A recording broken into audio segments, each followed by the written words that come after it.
All right, this is a bonus episode for Formula One philosophy. We've done this before. We're doing it again because Monaco didn't have much to talk about, or didn't yield much to talk about. So in this episode, Sean and I are going to talk about the much overdue discussion about Mohammed Ben Sulayem and his antics within the FIA and F1. And we're going to give some talks about the potential rule change that they're going to bring back V10s. So yeah, we figured this was a better week than ever since there's so little to talk about. Sean, this is going to be a heavy episode on your expertise because I'm not as well versed in the internal politics of the FIA.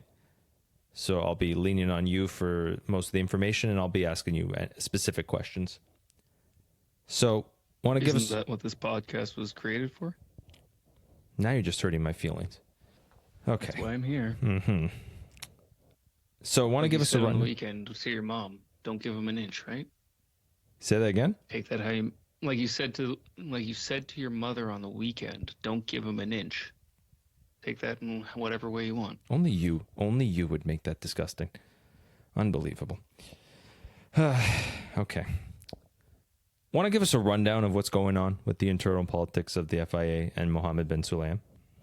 Sure. So we've talked about it a number of times in his nonsense that, the drivers shouldn't be swearing and he wants to treat all these drivers like they're fucking children and how ridiculous that is. We've also mentioned, I think early last year, some of the nonsense and hypocrisy on his side, some of the things that have been dug up in his background that show that he's not a great human being, as well as his, let's say, power grab, right? So he came into power off the back of Jean Todt. Jean Todt retired, and he campaigned on a platform of let the racing series govern themselves, or be more autonomous. We'll set the umbrella, and you guys do what fits your strategy. I'm paraphrasing, but that's effectively the gist of it. And we never saw that. He's been nose first into F1 the entire time. His background is WRC, World Rally Championship. He's a former rally driver. No experience, no background in F1. Yet seems to insert himself in every possible spot he can in the F1 calendar. And just to be clear, the FIA has no stake in the commercial rights of F1. F1 owns the commercial rights to themselves. Liberty Media owns the commercial rights for F1. The FIA is simply the governing body. So why is Benny front and center in all these fucking photo ops everywhere we go? I don't know. I can't explain it. Especially for someone who claimed that they were going to be hands off. That's my first gripe. The second gripe is now he's setting all these rules. And they seem to be unilateral rules. He comes up with it. He puts it in place. He expects people to follow it. And this goes to the discussion of the race directors, all the churn in race directors we've seen recently, as well as some of the stewards. And some of those stewards we've talked about in earlier episodes this year have come out publicly and said, I didn't quit, I was fired. This is the nonsense that we've seen.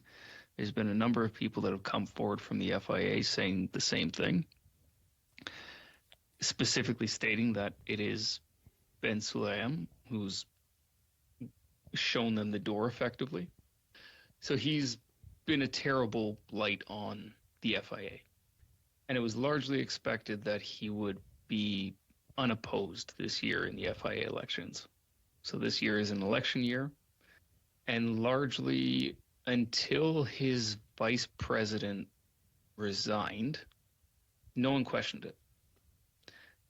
And his vice president resigned based on something that you and I talked about a few weeks before this happened, that he was gearing up to basically undercut the ethics committee for the FIA. So basically putting everything related to how the FIA runs and ethics and oversight under the president, basically making him his own boss. Hmm. So basically, he gets a free ticket to do whatever the fuck he wants, and nobody can question it. And that was a bridge too far. So his VP quit, and his VP is a British guy, head of the Grand Prix Drivers Association, or the British Drivers Association, whatever the term is. And he basically came out and said, "I can't get behind this anymore. This is absolute nonsense. I'm resigning because this can't go on, and I can't be part of it." So good for him for calling it out. Unfortunately, in the interim, it's kind of handed Benny carte blanche on everything else because now he has no one to challenge him. But what it has done is, I think, opened a lot of people's eyes, and now he has some competition in this election. So earlier in the year, it was looking like he was going to be unopposed. Basically, would come up to a vote. Who's nominated? Benny Boy. Anybody else? No. Okay, we vote. He gets the vote. But now there's some interesting names that have shown interest in running. One of them is Susie Wolf, and I think that has some concerning implications. The other is Carlos Sainz. Senior. Carlos Sainz. There will be no Abu Yes. Dhabi 2021 with Susie Wolf in charge. That's what I think you were trying to imply. Yeah, and senior is an interesting choice too. But yeah, go on. No, and that's where I'll open it up to you. And I'm being a little facetious in insisting that he's Carlos Sainz because he is the senior, and Carlos Sainz Jr. is the one that we deal with. But anyway, yes, you get the point. Please, Carlos Sainz was my father's name. Yeah, there's not much for me to say there. It's just I also noticed the drivers were getting sick of Ben Sulayem. That's what I think Yes. brought this on the most, right? The Grand Prix Drivers Association, as much as I hate George Russell, he at least was doing decent work with standing up to this and being willing to call a spade a spade. But then there's that iconic picture of Max just walking right past Ben Sulayem at the Saudi Arabian Grand Prix podium ceremony. Yep. There's a bunch of photo ops like that, which are phenomenal to see. I love them. But if you notice, I don't know how much attention you pay to it in the news, but he's changed his tone recently. And we talked about it a bit last week in the fact that he came out in support of Yuki on the Colapinto fan nonsense. And he's also come out and loosened some of his restriction on swearing and conduct. But I think it's all for show. Yes. And it's all because now he has some competition. He's trying to win back the people he alienated, which at this point it's too late. So I'll leave it there by saying it hasn't been fun. Hopefully we never see you again. It's an old axiom, right? How you act when nobody's looking is who you really are. I'm paraphrasing or butchering it, but like when there was no threat to his power, we saw the real him over the past year. Yeah, we're like, why say something like we're not rappers here? Like, what the hell does that mean? Rappers are the only people who swear, right? Like that was the one time I agreed with Hamilton. That seemed like a direct shot at him. I don't know what was going. It's just inherently racist. Yeah, and in that sense, yes. It's why not say sailors? There's so many different. Well, I guess English is his first language, but that's still no excuse. Why pick that out of a lineup? And yeah, he just seems like a whole lot of own goals on his part in the last little while. Yeah.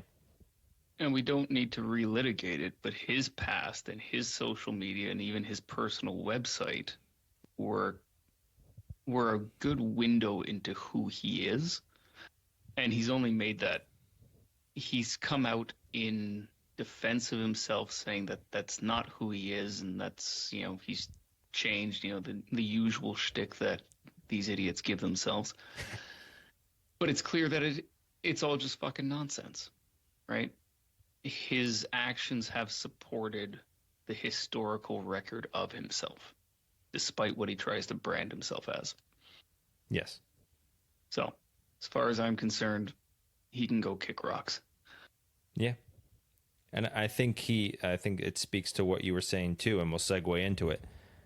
He was trying to up his popularity or try and keep his power as much as possible by dangling the idea of V10s in front of the fans, as if that's what's going to fix Formula One or fix your popularity. No one's going to thank you for that.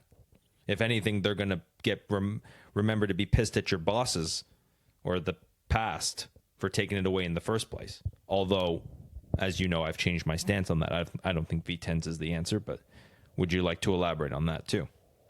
Yeah, so I think you're onto it there with there have been noises for a long time about wanting V10s or V12s or even V8s back for reasons that don't make sense.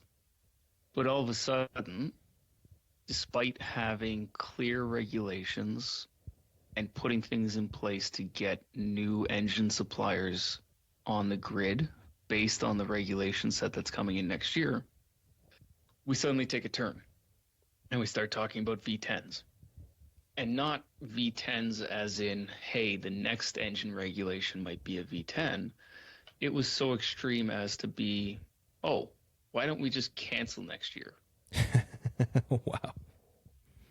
Why don't we just use the engines we have in the new Aero platform and then add 3 or 4 years? And in 3 or 4 years, we'll go to V10s. No hybrid. And by the way, it's still environmentally friendly because we're going to use sustainable fuels. Clearly, Benny's not an engineer. It's stupid on so many levels. And I don't like Horner or Toto for different reasons on both sides. But I agree with Toto. And this is a business thing. Christian, on the other hand, has fallen into the same nonsense as most of the F1 fans of, but the V10s sound better. The fuck does that matter? I don't care how the car sounds. If it performs well, that's what matters. And just to be clear, full disclosure, I'm 40% deaf. My hearing is not great. So of course I don't care what they fucking sound like. But still, the sound of a car doesn't do anything. It's an emotional aspect. I get that. It makes you think about the good old days. But come on. At some point, we have to change. It's the Clarkson nonsense, where he talks about the symphony. Yeah, the symphony, a relic of the old days. And listen, there was a time and place for it. I get it, but you can buy older cars and drive them for 5 minutes and realize how horrible they are to drive. We advance for a reason, as you brought up in the last episode with the safety, right? Yes. Like, cars are getting better for a reason. And like I said in the last episode too, in the Monaco recap, we just had a lap record set with these V6 hybrids. Why would we go backwards? Yes, exactly. So, like we were talking about, this was a ploy to try and win favor with people. Okay. So Horner wants it because of the sound, right? And the nostalgia and the good old days. That's not an argument for it. I'm kicking that out right away. Horner's an idiot. He goes to the corner. Toto, on the other hand, comes out with a very logical explanation of why this is absolutely ridiculous.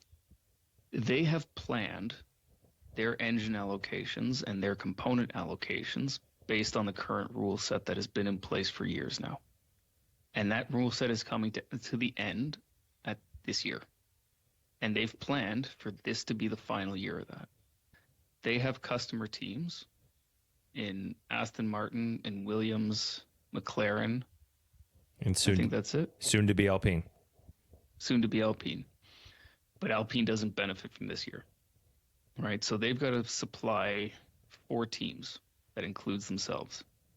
So they know how many engine blocks, how many cylinders, how many pistons, how many, rings, heads, gaskets, nuts, bolts, everything. They know how many they need. And yes, they have contingency because sometimes things go wrong. People take extra engines. That's fine, but all that is planned. And all that has a cost. And all that has a manpower and resource limit to it. If all of a sudden you say, oh, we're canceling this, we're going to go to V10s, you have to now turn around and make 4 teams worth of engines for the next 3 years.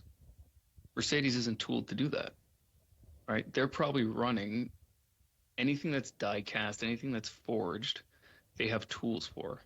And if they're running those tools at the end of their life, they've got to create new tools. And some of it is carrying over into next year, so that's not a problem, but some of it is legitimately going away. So now you're telling me you have to recreate those tools, which are not cheap. You know, this is something that I deal with on a daily basis. If you're talking about forging tools, you're into $80,000-$90,000 for a run-of-the-mill forging tool. A high-end engine tool, like Jesus. what they're dealing with, is in the hundreds of thousands of dollars. Oh my God. These are not cheap things. So there's a business aspect to this that you cannot change this 6 months before we change over. It's not going to work. Yeah, and then you have no. Sorry, go ahead. Oh, I was just going to say, and also it misses the point that the auto industry, like you've told me a million times, is working like 3-4 years in advance. Like they're already scheduled 3-4 years ahead.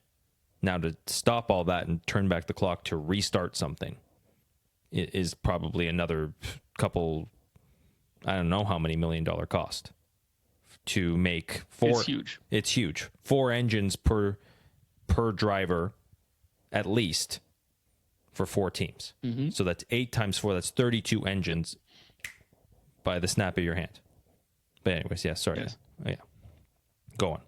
And what I've told you about the auto industry is specific to passenger cars. Motorsports is a little different, right? They're not planning the same way that we are. But the implication is the same, especially for something like an engine or a transmission or a battery pack, things like that. You have to ensure reliability. You have to, your customers, in this case, Williams, Aston, McLaren, they're all expecting a certain level of quality from it. And if you can't deliver it because your tools are dead and you didn't plan for it for an extension of the tools, then it's on you, right? And you can bitch and moan about the FIA changing the rule set, but ultimately you have to supply. Mm-hmm. So this is Toto raising his concerns that we cannot do what you're asking us to do because you've moved the goalposts 6 months before we got there. So that is a valid argument, and I will stand by that as a proper business argument as to why we can't do it. The other side of it is Audi has come in specifically because of the hybrid aspect of it. The V6s, the sustainable fuels, it all plays into where Audi wants to go in the future with their road cars. Audi has been hesitant on the EV market. Yes, they have EVs now. A lot of it is driven by Volkswagen on Volkswagen platforms. They have a team dedicated to EVs, and they are building EVs and will continue to do so. But let's say the larger Audi brand doesn't want to go away from internal combustion engines. And this has gone into why they came into F1. If they can be part of pioneering an extremely efficient internal combustion engine that gets to net zero carbon emissions, they can continue building net zero road cars and not have to go EV. But now if you say we're going to take away the hybrid, you're going to go to V10s, none of that's road relevant for Audi anymore. They may as well pack up shop, not spend any more money, not give in to the sunk cost fallacy, and just say, okay, it was an experiment. You guys screwed us. We're gone. And that is what Audi said. Wow. The other side of that is Ford and Honda. Honda came in, did abysmal with McLaren, became world champions with Red Bull, and then said, okay, it's not worth it for us anymore, and then promptly came back, right? And the new regulation set helped with that. And they came in and said the same thing. Listen, if we go away from road relevance, we're not in it anymore.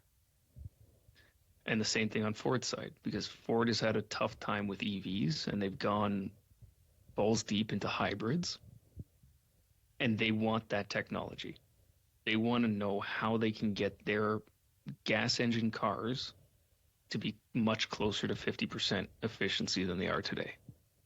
And if they go to V10s with no hybrids, there's no benefit for Ford to be in it. There's no benefit for Honda. There's no benefit for Audi. And we now know that GM is coming in and they plan to have an engine. But I guarantee you, if they had said, okay, we're going V10s, no hybrids, GM would not have gone along with it. So this was a stupid decision to even bring up. It was never going to pass. It doesn't always. It doesn't just show that Ben Sulayem is illiterate with engineering, like you said. It shows how illiterate he is with formula. I haven't even gotten to the engineering point yet. I'm just putting a pin on that. Point of it. Yeah, no, I'm putting a pin on that because I want you to explain 50% efficiency. It's a really good point, but I want to just make my comment here that it shows he doesn't even know what Formula One stood for. This is the pinnacle of Formula One. This is the epitome of it. Absolutely. Is engineering to create a better world for the everyday man. That's what Formula One was based on. It wasn't just racing. And it sounds like they're doing great things for our benefit in the future, right? Like, we do want better hybrids. We do want more efficient cars. We do want to pay less for gas. On top of that, I would be okay with the V10s if that was if that was the best form of engineering, if they were engineering something that was so efficient and so powerful for road cars, for Formula One.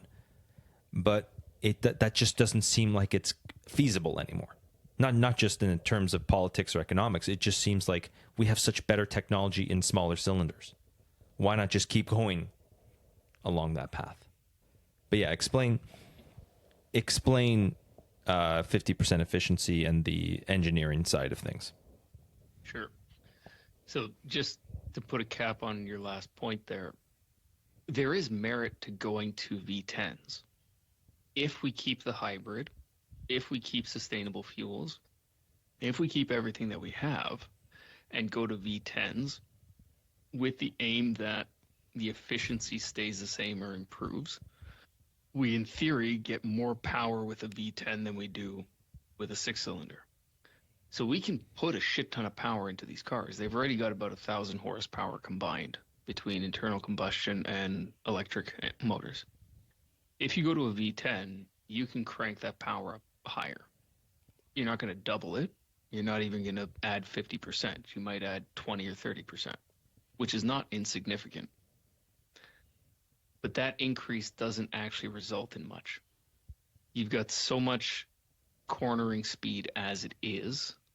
Adding more power to these cars is either going to create unstable platforms where you then have a power-driven car that overruns its aerodynamic capabilities, or you have a car that is so aerodynamically efficient and so powerful that the driver cannot actually use it. Right? We see in some of these corners on the circuit that the drivers are pulling 5G in corners. 5G is not insignificant. It is pretty serious. Mm-hmm. Anything more than that, and you're getting into the limits of human capacity, especially when you're talking about 2 hours of sustained activity, right? Yeah, don't astronauts do like what, 8G or something like that? 9G is kind of the limit to when you start to black out. Yeah, but I'm not sure the exact number. I'm just saying 5 is a lot as it is, because and astronauts train their entire life for something close to that. Yeah. Anyways. Yeah, and I'll give you an example. I believe the maximum airframe load for an F-18 fighter jet is 9G. The airframe which load. Means yeah. Airframe load is the maximum G-force that the plane can take before it basically snaps in half. Wow. So It gives you an example of how much force that actually is. Um, you know, Danny Rick put it well, I think, in a podcast episode I listened to him on. If your head with a helmet on, let's say, is 10 pounds, at 5G around a corner, your head now weighs 50 pounds. And you've got to hold that and not let it bounce around side to side so that you can see the corner that you're aiming at to get it, to hit it properly. Now do that 70 times over 2 hours. Yeah. Right? So adding power to the cars is possible by increasing displacement, yes.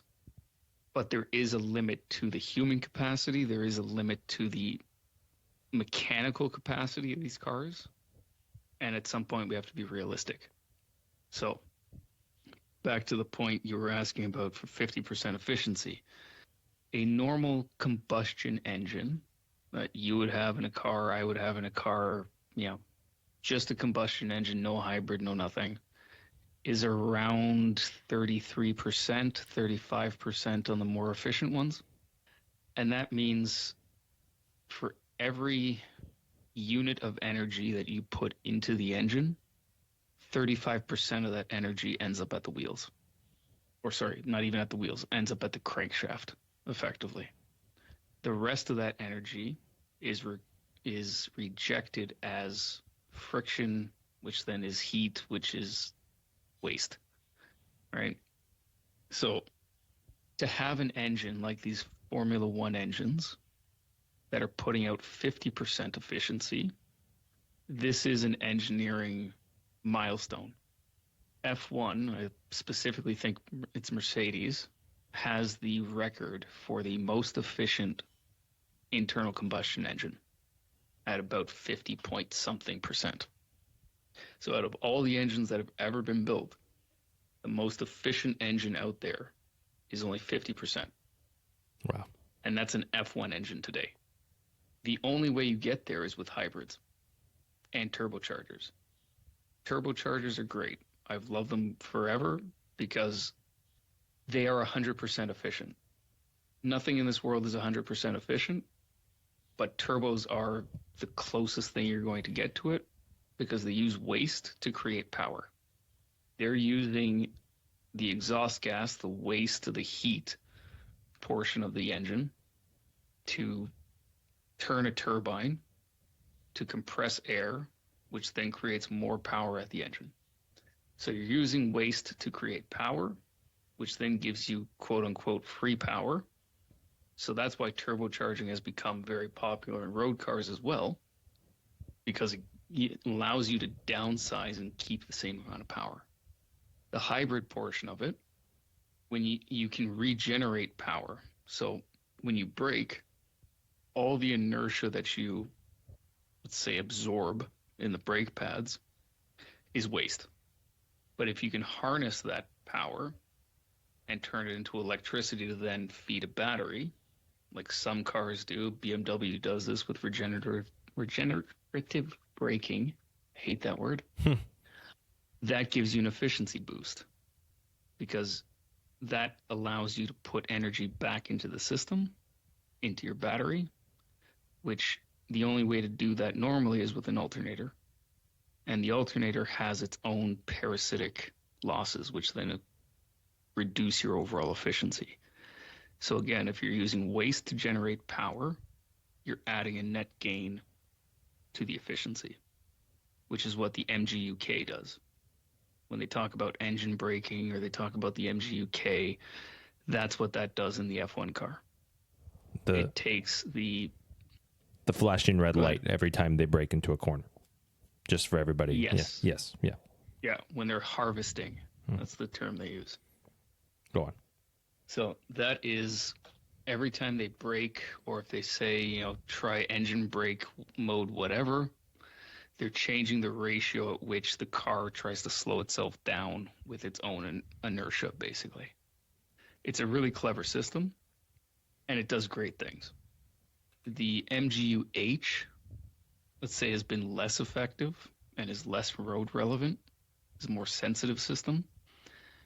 But that is a system that basically takes heat from the exhaust gas, so again, waste, and through a very complicated physics problem or physics equation, is able to convert heat into electricity.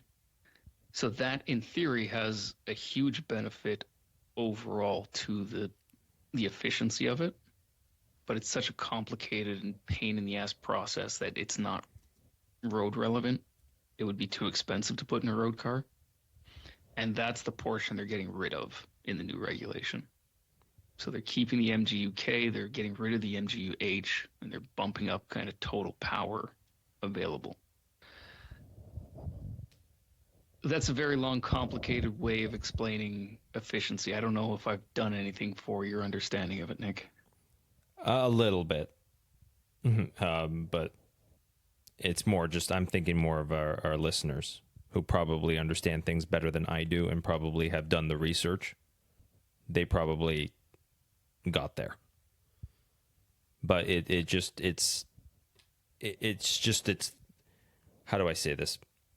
It's the most power directly to the wheels and speed of the Formula One car possible through the type of engine used.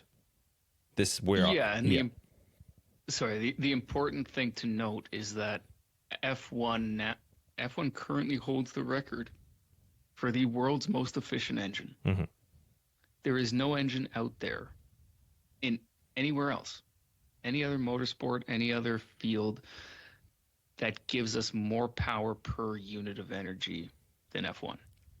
And that is with the hybrid systems that we have today. So why would we dumb ourselves down? We wouldn't. We shouldn't. Unless you're a divorced dad trying to make the kids happy so that at the next court hearing for child support, they're a little bit more sympathetic to your cause. That's what it sounds like Ben Sulayem is doing right there. He's trying to say, wouldn't you love to have V10s all the time, every weekend, in an attempt to win his custody battle? But we're seeing through it. Are my analogies always that bad to you? They're particularly heinous, yes. He's dangling At a least carrot. There's nothing necessarily offensive in that one. He's dangling a carrot in front of a donkey in the hopes that the donkey's too stupid to see through it. We're not seeing. That's better. We're seeing through it this time. He's trying to play off of the emotions of the people who snap into defense mode and saying things used to be better without thinking it through first. Sean is helping us think it through first. I'm trying. Yes. You're not always going to... Yeah, you're not always going to be perfect at it because a lot of people have a lot of emotional triggers. But we are improving as an engineering society by going in the direction that we're going. And we're not perfect. There's going to be twists and turns along the way. But don't go backwards for backwards' sake. Right. Yes. And if any of our listeners have questions that they think I might be able to answer or feedback as to how I may have butchered that explanation, please reach out to us. Nick, where can they reach us? f1philosophypod@gmail.com. You can even contact us on Instagram at F1Philosophy as well, or on our comment section in our YouTube videos, which you will see this video up on very soon. Perfect. Thank you. Yeah, that was a lot of information, but listen, this is very important, everybody. Yeah. The last part of this, and I promise to make this the last part of my rant, is the stupidity of what they're trying to do from a net zero standpoint and how this could never work. The whole basis of net zero is not that you don't produce carbon emissions. It's that everything you do behind the scenes offsets the carbon you do produce, which means that for every unit of carbon you put out into the atmosphere, you're removing a unit of carbon. That's what net zero means. And we've talked about this before. Mm-hmm. I guess, is that clear to you, Nick? Yes. Okay. I've changed my mentality talking to you over this past year and a half. So don't worry about me going off on this. I'm actually intrigued. I'm not worried about you. Yeah. Yeah, no, I'm not worried about you going off. I just want to make sure that the understanding of what net zero is clear and understood. Yeah, it's not necessarily full electric, I guess is what Yeah, you're getting no, at. Yes. Yeah. it's not full electric, and it doesn't mean we don't produce carbon. It means we're doing things in the background to make sure that we're offsetting the fun we're having, basically. Mm-hmm. You can have all the fun you want, just don't make the planet worse. Yes. And there are fun engineering ways to do that. Going to a V10 and removing the hybrid from it eliminates, or sorry, let me rephrase that. Going to a V10 and removing the hybrid element from it no longer makes the equation net zero, because everything that we're doing to get to net zero is based on a hybrid V6. It's also based on everything else that's happening in the paddock, right? Pirelli has targets that they need to hit for materials that they use in rubber production, which are very carbon heavy. The fuels we know are going to be sustainable, but what does a sustainable fuel mean? There's biomass aspects to it. Are you using waste to create energy in a petroleum-based product? Some of that is there. Other parts are you recycling carbon? Are you taking carbon out of the atmosphere and putting it back into usable energy? It's a field that I don't know a whole lot about, but there is a lot of innovation going into it, and it's quite interesting. And that's the fuel side of it. But all of this is a finely balanced equation of we're putting X amount in, therefore we can get X amount out. If the equation changes and you're now having to generate 1,000 horsepower on fuel alone with no hybrid, your efficiency drops. And as a math guy, Nick, I think you can appreciate this. If the percentage of energy being used gets reduced, the increase in renewable portions of that energy increase exponentially.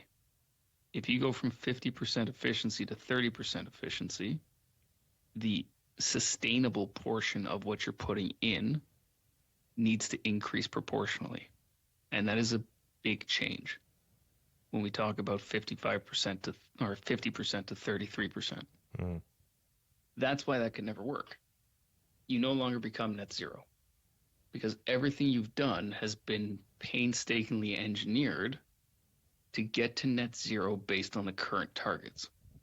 If you suddenly say we're no longer doing this, we're going to get rid of all the hybrids, you have to get to net zero at 33% efficiency. It's a challenge. Could we do it? Probably. There are a lot of brilliant people out there that can get to the targets. Humankind has proven that many times over, but it's going to take a long fucking time. Yeah, definitely not in 4.5 years. If that's No. yeah, exactly. Especially because we've already been working for 5 or 6 years on this. Mm-hmm. Yeah, that seems to be the trend. I don't know how much you follow the Bitcoin space, but the entire basis of Bitcoin is monetization of waste. It can turn waste into power to produce Bitcoin. And it sounds like they're going down that road. We're trying to find a way to use efficiency in waste. We're trying to make waste efficient in engines. Well, it's a balancing act of not creating waste effectively. So ultimately, if you had 100% efficiency, you would have no waste. Okay, I see. But you do have waste. There is no such thing as a perfect system. You will always have waste. The entire universe is a swirling vortex of entropy. It's what keeps us alive effectively. So you have to have waste. Now, if you can harness that waste into power, you get a benefit. And that's what we're trying to do. All right. Is there anything else you want to add? Is there anything else you had on your mind, or does that cap it up? No, I think that caps it off. It feels like I've been speaking for about an hour with no commentary. So I don't know if there's anything burning a hole in the back of your mind that you want to ask or what. But if that's it, then I guess that's it. No, we'll wrap it up. It just, we went off on a bit of a tangent, but this is what this show's all about: is getting to the truth and the explanation. And sometimes it's dense, but it's important. Yeah, we were talking about Ben Sulayem, but we were trying to explain why he was completely wrong, and what he was, and why we wouldn't go down the direction he wants to go, just to stroke his ego, essentially. Yeah, and we were talking about Benny and his nonsense. The V10 thing was separate at one point because we've been talking about V10s for years, and I've had the same mindset I do now. And like you said, you've changed your point, so obviously we've been talking, or you've changed your point of view. So obviously we've been talking about it for a while. Mm-hmm. It is linked to Benny because Benny went into panic mode. So I think it all kind of wraps up to it. But yeah, we can't just change direction simply because you want to stroke your ego and stay in power for another 3 or 4 years, whatever the fuck a term is. Who said it? Absolute power corrupts absolutely. That's a philosophical principle to end off this episode. Mm-hmm. Yeah. That's a good one, Nick. Thank you. Yeah, let's hope for the Carlos Sainz presidency. And then his nepotistic son, Junior, will take over one day and destroy it all. Great racer, though. Yeah. Yeah, we'll see. I mean, it would certainly be interesting if he became FIA president. I think he's at least got enough of a what's the word I'm looking for? He's got the racing chops to justify it. Right? I believe he's a multiple-time WRC champion, as well as a two-time Dakar champion.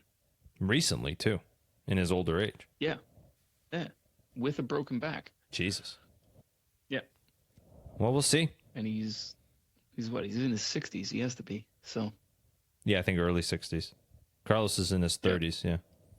Fuck, is he in his 30s? Yeah. Yeah, I think he just turned 30. Oh. Okay. Yeah. Yep. All right, good talk. Like I said, any questions, any information you want clarified, f1philosophypod@gmail.com, and Sean or Sean will answer your questions as best as he can. All right. How about this? For every question we get, for every 10 questions we get, I will let Nick answer one. Wow, 10? Jeez, that's more than I was expecting. Yeah, and we'll see. We'll make it a technical question, too, so we'll get to see some real fun answers out of Nick. Chat GPT or Grok, that will be the answer right there.